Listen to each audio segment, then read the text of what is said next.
সংস্কার কোনো আসমান থেকে ফেলা জিনিসটা, যেটা প্রতিদিন আমরা অনুভব করছি যেটা থাকা উচিত না, এটা এইভাবে করো।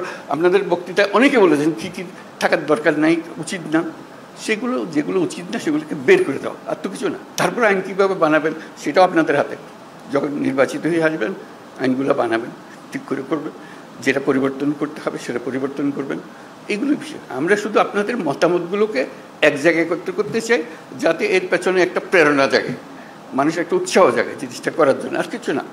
উৎসাহ জাগলেই মানুষ কাজটা করতে পারবে। তা আজকে অনেক সময় নিয়ে নিলাম আমরা সময় মিলে, আশা করি আমরা এই কাজটা করতে পারি। এটা করতে হবে, করতে পারবার কথা না, এটা করতে হবে। এইটার থেকে আমাদের মুক্তি নাই তো।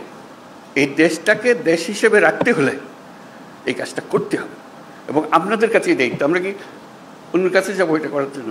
আপনারাই হলেন দেশের নেতা, আপনাদেরকে এই কাজ করতে হবে, এবং আপনাদেরকে পরিষ্কার বলতে হবে কোনটা করবেন কোনটা করবেন না। এই কথাটা বলার জন্যই এই আয়োজন, আর কিচ্ছু না, এর মধ্যে কোনো রকমের দূরভিসন্ধি নেই। জিনিসটা পরিষ্কার।